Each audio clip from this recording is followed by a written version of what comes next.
Yeah, he sure does. After the break, the rise and fall of AFL player Brendan Fevola as the bad boy of football comes clean. Moments.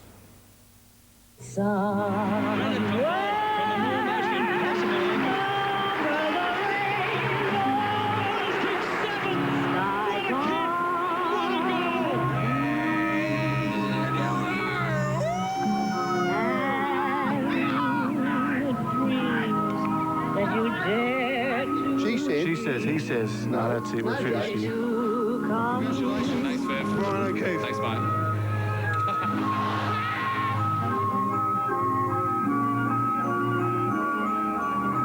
So let's start from the beginning. Thank you for your time. Thank you. Do you ever feel like you're in a zoo, that you're like in a cage and that people like me are coming and poking and prodding you and trying to fire you up? Just recently I said to someone, I think when I had an operation, the media might have come in and put in a GPS inside my body, because every time I seem to go somewhere, they seem to be there. They stalk me.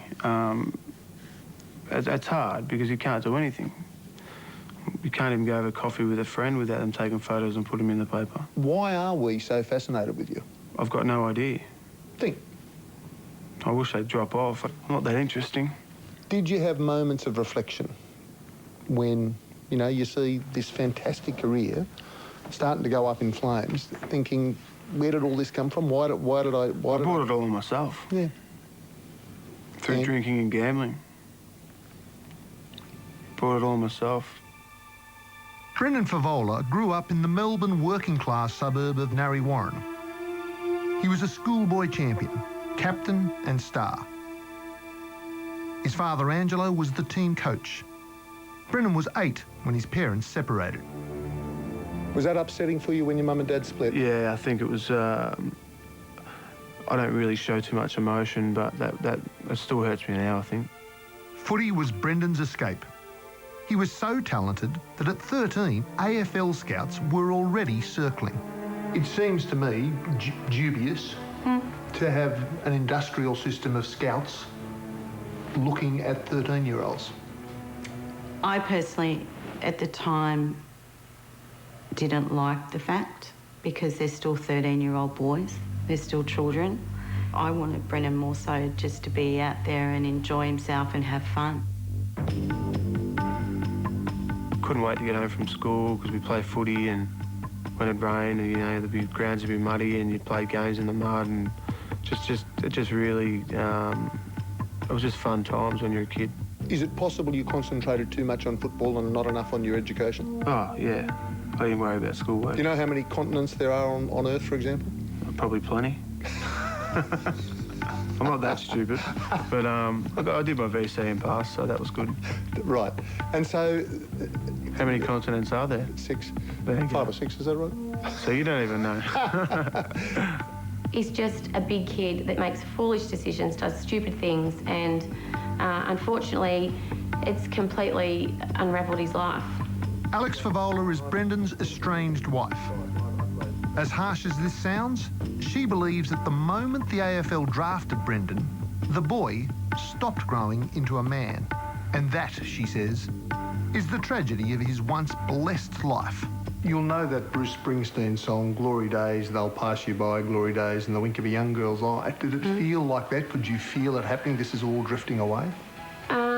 I was continually warning Brendan. I said, Brendan, you know, this is not forever, and you've got a very short window to set yourself up, and you won't have to worry, and you won't have to worry about money and, you know, working once your football career's over.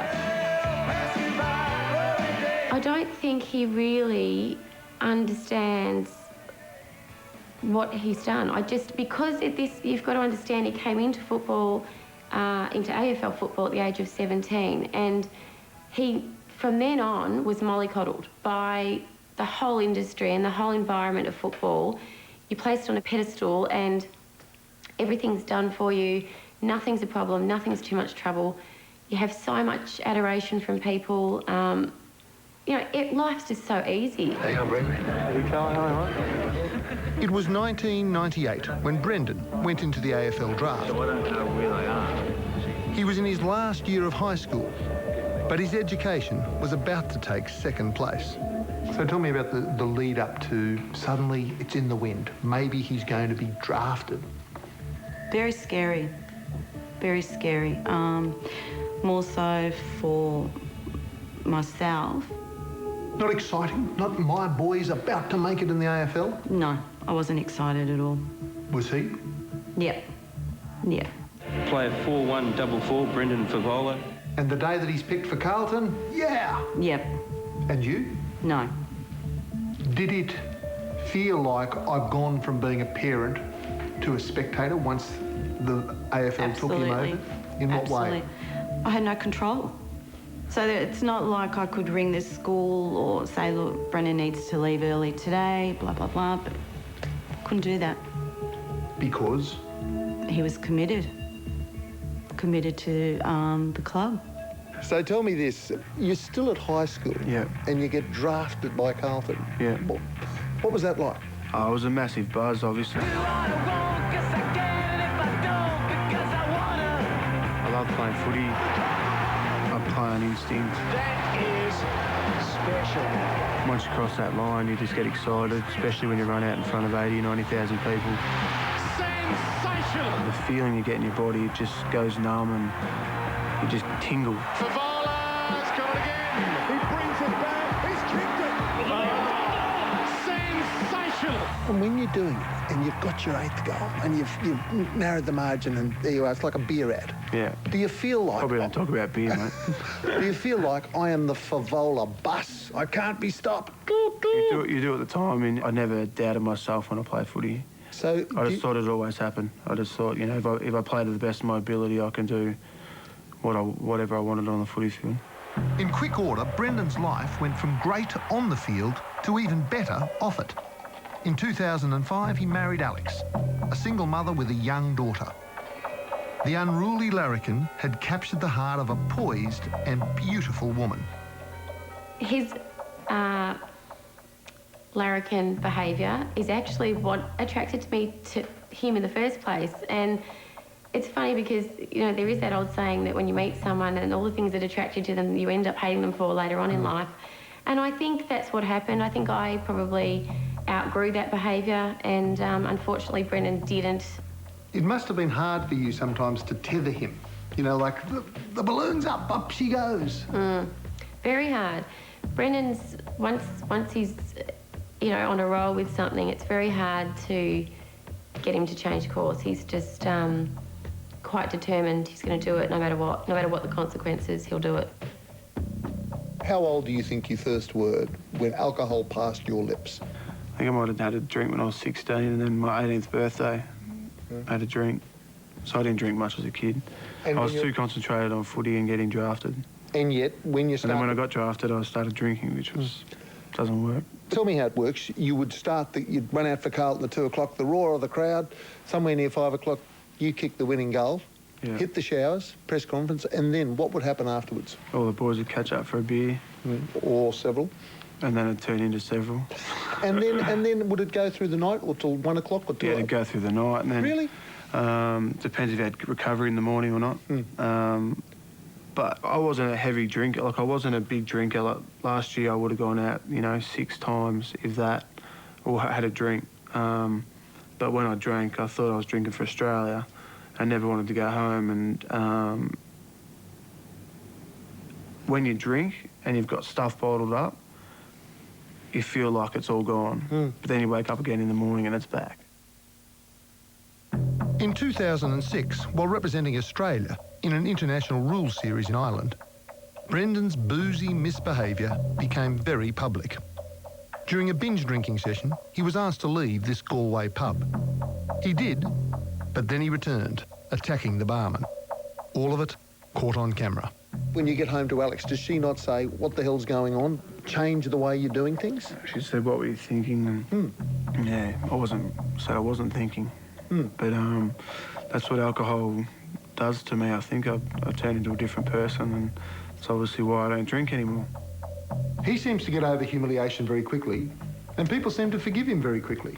It goes back to that mindset of he'd do something wrong and he'd get in trouble, and then he'd go out and kick 8, 9 goals, and it would just, everyone forgets about the fact that he's been out drunk the previous Saturday night, or, you know, whatever it is he's done wrong. I think that's why he's like that. He just is able to move on.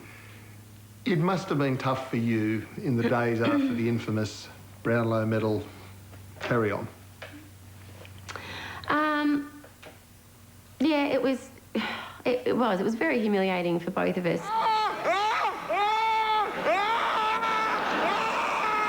Pressure point! Pressure point! Pressure point!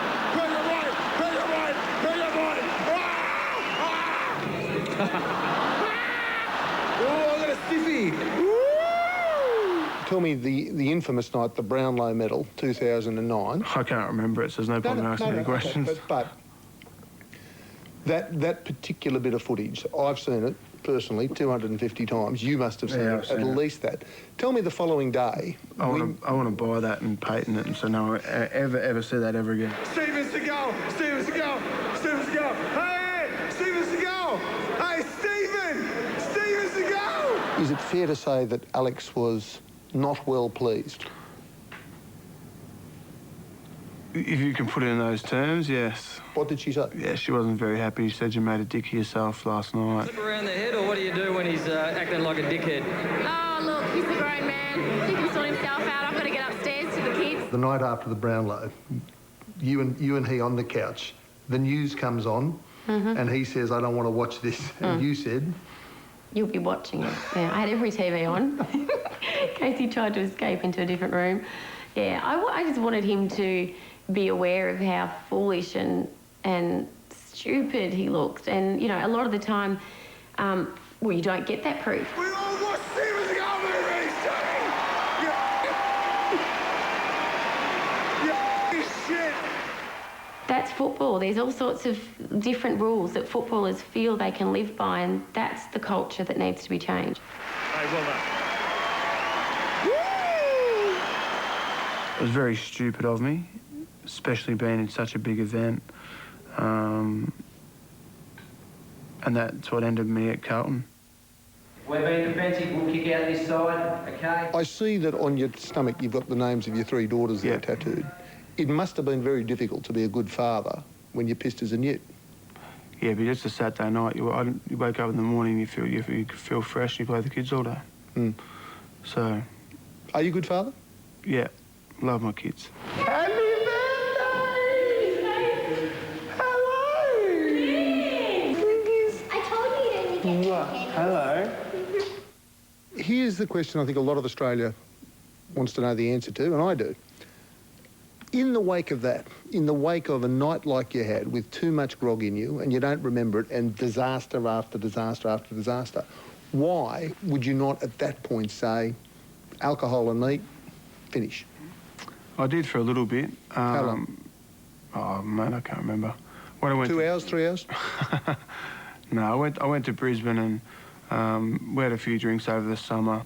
Throughout the year, I didn't drink, but when I did drink, you know, had a bit of a crack. And What's then, a bit of a crack? You know, tell me. A good session. How long would a good session go? Honestly. 12, 13 hours. 13 hours? Go for a while. Why? Well... I don't understand. I've just got that person. I just don't want to be I don't want to leave. Like, I always want to be the last one there. I don't want to miss out on anything. I don't know why. It just go into a different world. That's what alcohol does to you. Haven't you got a good mate? I didn't have a grip on it, mate. Well, you need a good mate that's got 2 good hands and grip you by shoulders and say, Brendan, you're in the cab now, you're going home with me, finish. Yeah. Where's that guy? Who is that guy? Well, there's some blokes are still usually out with you, so... but... Well, now I don't drink, so I don't have to worry about that. Honestly, you're fair and can finish with the alcohol. That's it. Really? I'm finished with it. Forever or till your football career's over? Football's over. Then you can have a beer. As long as it's 1 or 2. And not 500. After his axing from Carlton at the end of 2009, the Brisbane Lions took a punt on Fevola. It was a fresh start, but his past was about to catch up with him. Not his drinking, but his infidelity. Only 14 months into his marriage, Brendan had had a brief affair with model Lara Bingle. With various episodes over the years, the Lara Bingle one, for example, What do you say to him after that comes out?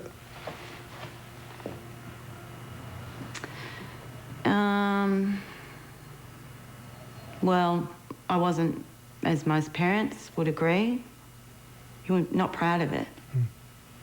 I was embarrassed. I was devastated. In March last year, just before the start of the season, a photograph taken by Brendan of Bingle, naked in the shower, was published in a magazine. Early in the season last year... They were flying. Well, early in the season, you had the whole Lara Bingle episode of the photo emerging. Yeah, well, that was a long time ago. Mate, that was outrageous. It was a long time ago. But we started at 4 and zip. No. Let's go back to the Lara Bingle thing, because I don't really want to talk about it. OK, but I do. I don't understand. I don't. I do. I don't. That was... No, I'll put it to you seriously. That was... Taking that photo and releasing it was visual rape. It's your opinion, yeah. There was a piece in the Sydney Morning Herald calling you a low mongrel dog, and as a matter of fact, I wrote it. Oh, did you? Yeah, so what do you say? You prick. Why, because I don't know you? Well, you don't, so why would you write that? Well, do you want to know the answer? You only go on perception of what other people mean. OK, but if I tell you the answer, you'll fire off. I wrote it because of the whole Lara Bingle thing. Well, you don't know anything about it. I know that you took a photo against a will and passed it on. I know that. What do I need to know? Says who? I say. She says. She says. She says. She says. He says. No, that's it. No, James. That's enough. That's enough. Right.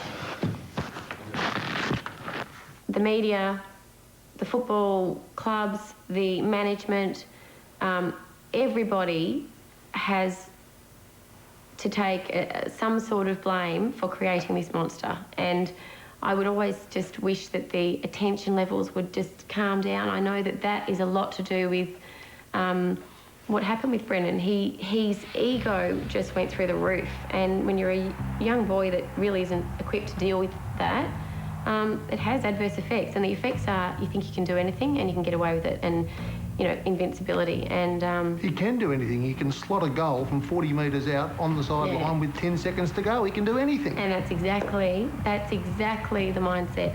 You know, you've got the football fans constantly, don't worry, mate, you know, you're a star, you'll always be a star. And no one ever stops and thinks, well, hang on a minute, you might be able to play football, but, you know, what you've done to your wife is wrong, or what you've done to, you know, whatever trouble he's got himself into. It's like they excuse all his bad behaviour because he can kick goals and play great football. And that's been a familiar cycle that I've seen from the very first time I met him. I've watched that happen all the time, and I think people really don't care what sort of person he is, as long as he can play football. What skills does he have to fall back upon? Nothing. How much do you think's gone on gambling? I didn't know until we literally had no money. Science to work out the problem with Australia's football codes. Young men, famous and idolised, earning huge dollars, and too many of them sucked into grog and gambling. In Brendan Fevola's case, he gambled away not only his fortune, but his marriage.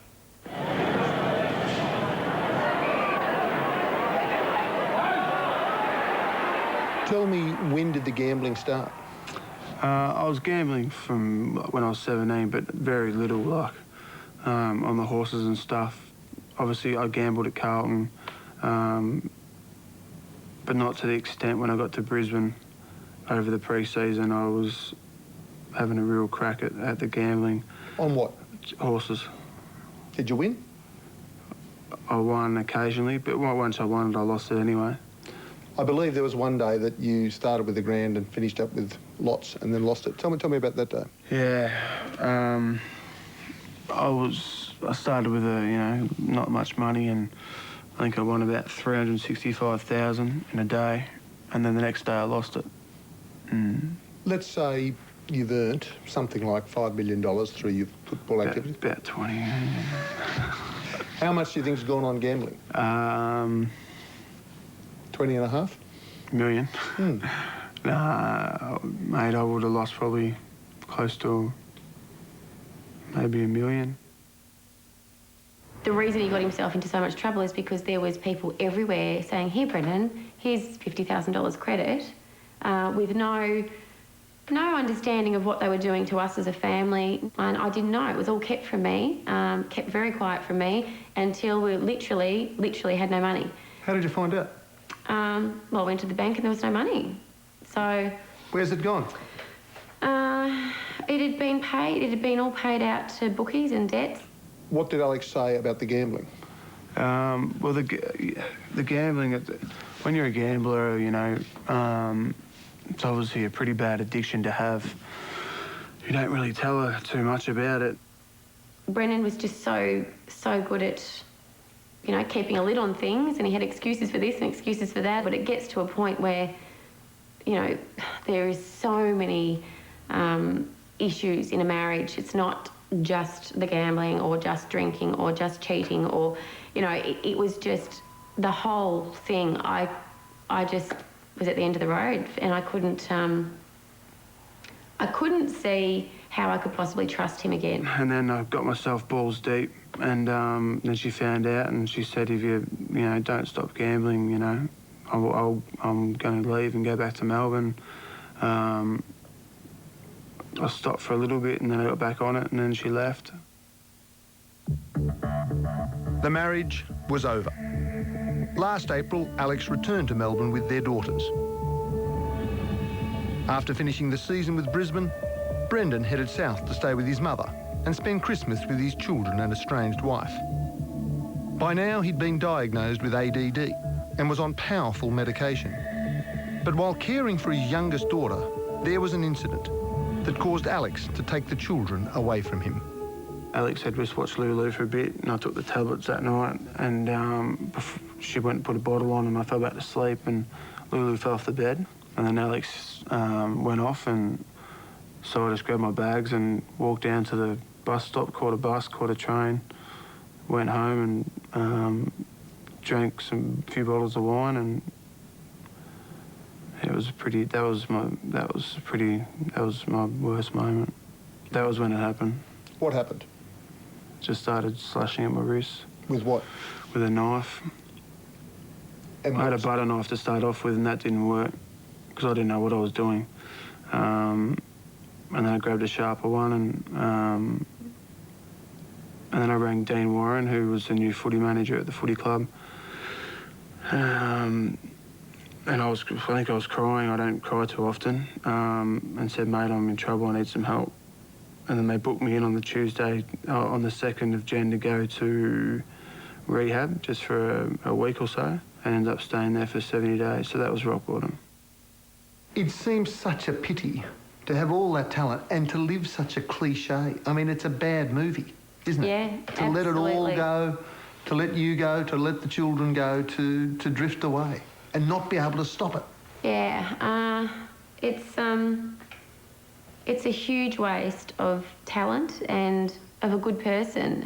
It's just very sad that he's had to go down this road. Could you ever get back with Alex?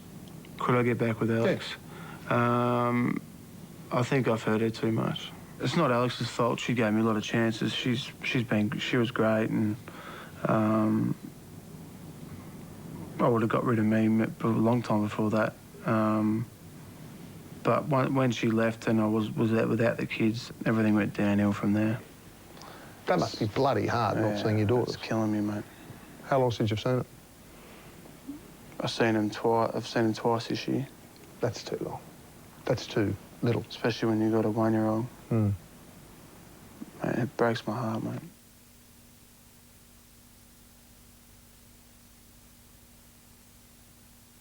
If he does not make it next year into the AFL, what skills does he have to fall back upon? Has people skills? Nothing, which is sad and scary. Where do you think he'll likely be 5 or 10 years from now? I have no idea. And that's what scares me the most as well. Why?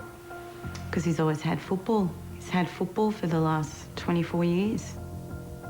There is depression where people have clinical depression where for no good reason they feel down, and there's other depression where you've got something bad's happening. Which one would you have? Look,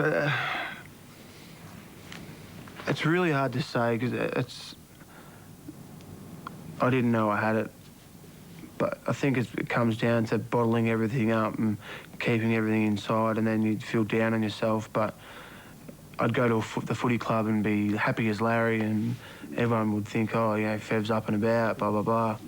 And then I'd get home and I'd sit on the couch and I'd be flat.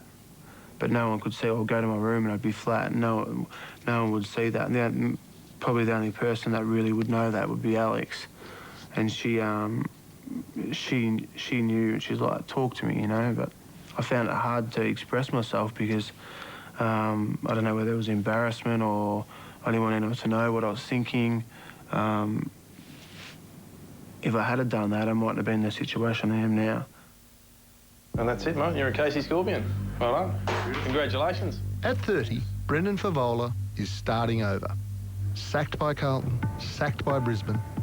Last month, one of the Code's greatest forwards signed with the lowly Casey Scorpions. Fev's actually officially signed now with the footy club, so make him feel welcome, which is really good. They train 2 nights a week. Right, boys, this is it, okay? Let's make a contest early. Hit a palm, hit a body, take it on. Let's get it off to the From playing in front of 90,000 fans, he now turns out in front of just a few hundred. He still hopes, though, of being drafted back into the AFL. You say Brendan's always had someone there. Yes. In 2011, the long-time coaches are no longer there, the long-time teammates are no longer there, you're no longer there, the managers are all gone. Who's there? No one. And this is what concerns me also. When I met Brendan, he didn't even know what a tax return was. He didn't pay bills. He had no idea about the simplest tasks that we all manage to do as adults. Now that he hasn't got that manager and he hasn't got me, he has to do all this on his own, and I really think he'll struggle to cope because he just doesn't know how to live like a normal, independent adult. Where will you be this time next year, 2012, April? My chance at the moment is 0 of getting drafted. Everyone knows I can play footy, everyone knows I can kick goals. That's what I do off the field. He's going to maybe get me drafted. So what do you intend to do off the field? Obviously don't drink anymore. So, you know, I've got a few things, you know, a few business things I've been putting myself into, doing a lot of charity work. And these are kids that are unfortunately got, you know, something's happened in their life or they're in hospital, and, you know, I just want to bring a smile to their face. They were dealt 2 of clubs, 3 of spades, low pair of diamonds, 4s. You were dealt 4 aces. Yeah. And I blew it. But... Can you come back? Oh, you never say never. Despite his fall from grace, Fevola's star still glimmers. When Carlton played Collingwood recently, it was the bloke in the stands who everyone wanted to see. He claims he's a reformed man. How long since the last drink? New Year's Eve. Really? How long since the last punt? Over a year. I saw you on the news the other day coming out of the casino, being kicked out of Crown Casino. Yeah, that's playing poker. It's not punting, it's a game. Where do you think Brendan may be in 5 or 10 years? Look, I really don't know. I would like to think he's still working in football, and football's his passion, and it's what he's extremely good at. But most of all, I just hope he's happy. I hope he gets over all of this, and I hope he can put it behind him and live a happy and peaceful life. So where to from here? Which bridges are you going to burn in front of you? Hopefully none. Hopefully I can build them. Good. Good luck. Thanks, mate. I need it. Thanks. And there are several respected fellowships that offer expert help and counselling for people suffering depression and addictions. Those details are on our website. After the breaking, I said it was a stupid bloody horse, and I said it was his stupid bloody horse. Black caviar.